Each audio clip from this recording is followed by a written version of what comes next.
කිසිවෙකුට සමකරන හැකි ලංකාවේ විශාලතම ලැප්ටොප් එකතුව දැන් iMac එකේ අපෙන්. ඉතින් ඔබ අපි කවුරුත් දන්නවා මේ වෙලාවේ මැතිවරණයෙන් පස්සේ බයියෝ හරිද සජබයියෝ කියන්නේ සජබේ කට්ටිය උන් කට්ටිය. එතකොට මේ ස්වාධීන කණ්ඩායම්. එතකොට දිලීප් ජයවීරලා මුන් හැමෝම කට්ටිය හිතන් ඉන්නේ අම්මට සිරි පොහොට්ටු අම්මට සිරි මාලිමාවට කෙලවිලා තින්නේ. ඔන්න දැන් අපි ගොඩ යන්න ඕනේ. මාලිමාවට මොකුත් නැති වෙලා තින්නේ. දැන් අපිට හොඳ chance එකක් කියලා. අනේ මෝඩේනි මේක හපල්ලා. මේ වගේ ප්‍රාදේශ සභා ඡන්දයකදී කාටවත් කියන්න බෑ අරයා දිනයිද මෙයා දිනයිද කියලා කාටවත් කියන්න බෑ. හරියට නිශ්චිතව ඡන්ද ප්‍රතිඵලයක් ලකුණු කරගන්න බෑ. මොකද ගමේ හිතවතා ඡන්ද ඉල්ලන්නේ. දැන් හිතපල්ලා අපේ ගමේ යාළුවෙක් ඉල්ලනවා.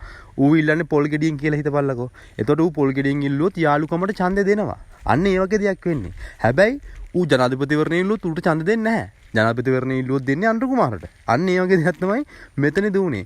මේකෙන් මනින්න බෑ. මේ දෙම වුණා මෛත්‍රීපාලට. පොඩ්ඩක් බලන්න මෛත්‍රීපාලගේ පාලන කාලේ මොකක්ද උනේ කියලා. හරිද? ඉතින් මේ එකම රවුමක් කරගෙන ඉතින් මිනිස්සු තේරුම් ගන්න ඕනේ. යකෝ මේ හැමදේම මිනිස්සු තේරුම් ගන්න ඕනේ.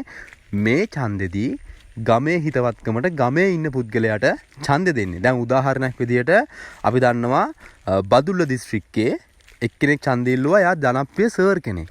හරිද? එයා මාලිමාවට වැඩ කරේ ගිය පාර. මාලිමාවට වැඩ කරාට එයාට ස්වාධීන කණ්ඩායමකින් ඡන්ද ඉල්ලන්න අවස්ථාවක් හම්බුණා. ඒ සර් අවුරුදු ගාණක් උගන්වලා ටිකක් ජනප්‍රියයි. දෙමාපියෝ එහෙම දන්නවා. ඉතින් ඒ සර් දිනුවා. ඉතින් අර සර්ට දුන්නේ ගමේ හිතවත්කමට. හැබැයි එයා ස්වාධීන කණ්ඩායමකින් ඉල්ලුවේ. ඉතින් ස්වාධීන කණ්ඩායමේ ආසනයක් එයාට හම්බුණා. ඉතින් හිතන්න ඉතින් අර ෆිට් එකට. හැබැයි ඌ පාර්ලිමේන්තුවේ ඉල්ලුණා උට හම්බෙන්නේ නැහැ. හැබැයි ඌ ජනාධිපතිවරණයට ඉල්ලුණා උට හම්බෙන්නේ නැහැ. ඉතින් අර ගමේ හිතවත්කමට තමයි දෙන්නේ. සමහර ස්වාධීන කණ්ඩායම් මාලිමාවෙම ස්වාධීන කණ්ඩායම්. හරිද? බොරුවට උඩ පනින්න එපා. විපක්ෂය අපි පිහිටවනවා. උඹලා ඔය ප්‍රාදේශ සභාවල ඕන ජල්තරයක් ඕන නටුමක් නටා ගන්නilla. රටක් විදිහට ගත්තන් පස්සේ පාර්ලිමේන්තුව විදිහට ගත්තන් පස්සේ මේකේ ජල්තර නටන්නේ මාලිමාව විතරයි. හරිද? නැත්තම් මෙතර කාලයක් හොරා කාලා දැන් පෙසන්න රණවීර බලහල්ලා. දැන් කෙහෙලි රඹුක් කැල්ල බලහන්. කෙහෙලි රඹුක් කැල්ලට වෙච්ච වැඩි. මූ අත්අඩංගුවට ගත්තා FCID එකකින්. බලද්දි මුගේ මූව සර්ච් කරලා බලද්දි මූ ගාව ගජමුතුවක් තියලා. හරිද? ඉතින් ගජමුතු තියාගන්න බෑනේ. මූට තව නඩුවක් දාද. ඉතින් විශේෂයෙන්ම මම අපදාරණය කරනවා. විශේෂයෙන්ම මම මිනිසුන්ට කියනවා මෙන්න මේ ඡන්දයෙන් මහලුකු ප්‍රතිඵලයක් මනින්න බෑ. හරිද? සජබයියෝ උඩ පැන්නට පොහොට්ටුකාරයෝට ලක්ෂයක් දෙකක් වැඩි වෙලයි කියලා උඩ පැන්නට තේරුමක් නැහැ. ඡන්දෙ දුන්නේ ගමේ හිතවත්කමට. සමහරක් ගාඩින් ගියපාර මාලිමාවට දීපිකා අම්මට සිරි ගමේ හිතවතා ඉල්ලනවා. නිතර දෙවෙලේ හම්බෙන එක ඉල්ලනවා.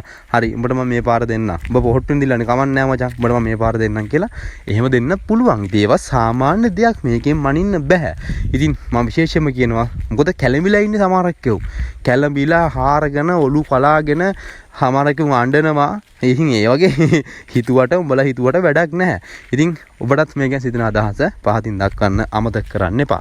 ලැප්ටොප් පරිගණක MacBook මිලදී ගැනීම සඳහා අමතන්න 076 22 77 880